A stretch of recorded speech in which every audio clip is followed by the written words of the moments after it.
we talked about today is that the correlation, putting aside causation, isn't there even with players who participate in summer competitions like World Cups and Olympics. They are not more likely to get injured in that season.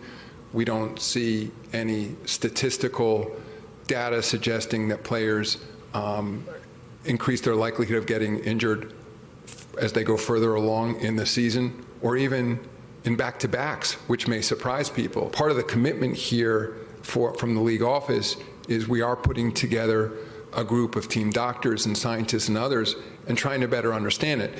One thing I want to make clear, that the message to our teams and players is not that rest is never appropriate.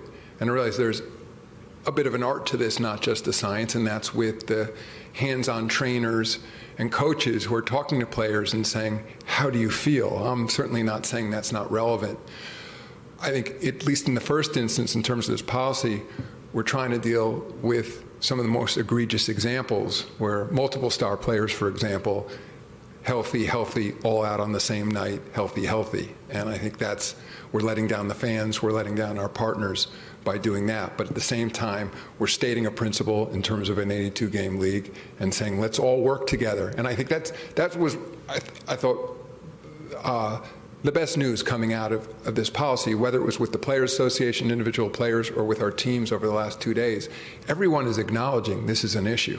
So you heard what the commissioner had to say there. I'm going to go off here. Because the only person's face I can picture right now is JJ Redick. I don't know why. Let me tell you guys why I'm going to go off. One of the arguments that has been made in support of load management by some of these guys is that the pace is faster, players are running more, and therefore the load on players' bodies is more, so therefore it makes sense to rest more because their load has gone up. To that I call bullocks. That's absolute bullocks, and I'll tell you why.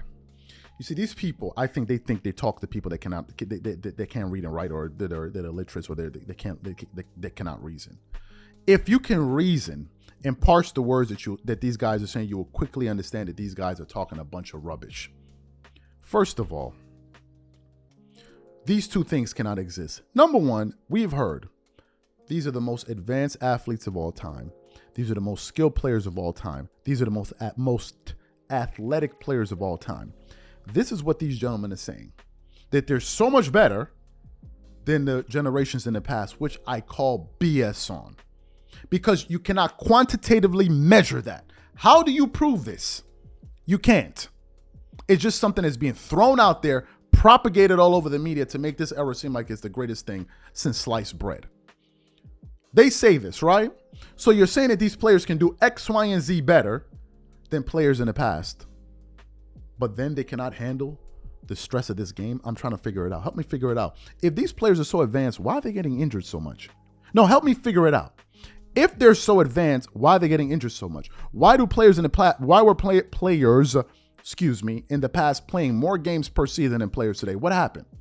I thought those guys were a lesser version of these players here today. Help me figure it out.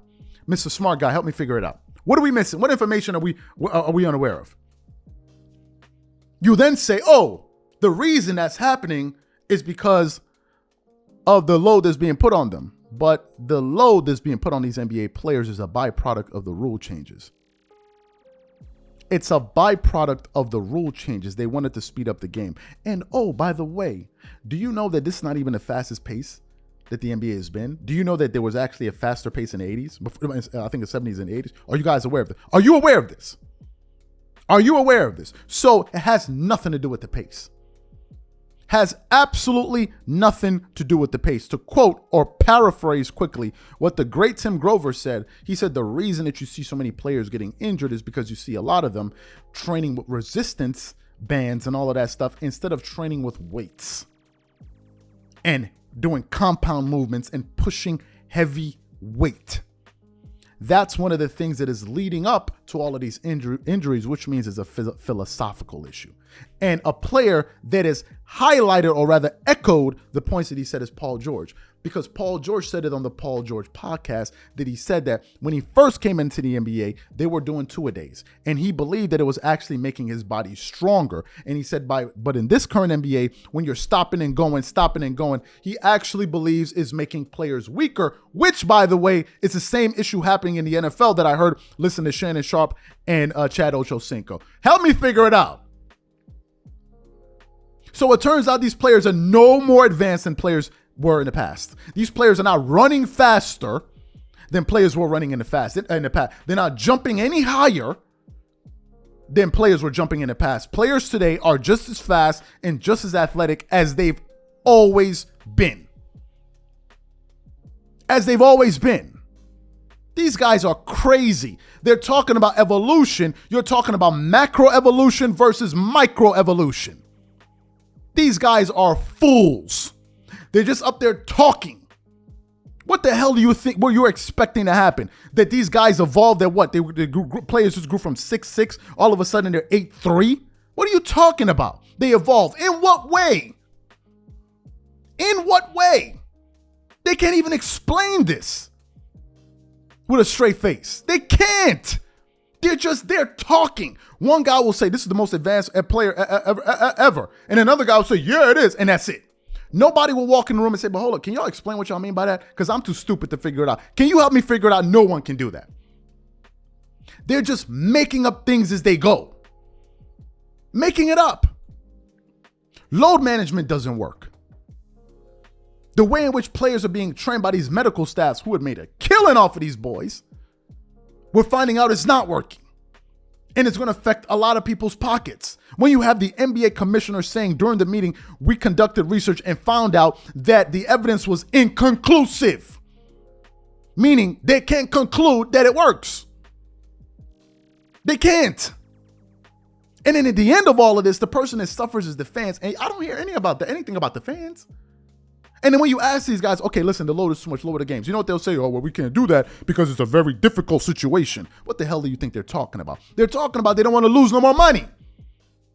So they don't want to give up the money. They want to play less, and then you're going to pay for it. Think about what these guys are saying. Don't just accept it because they're saying it.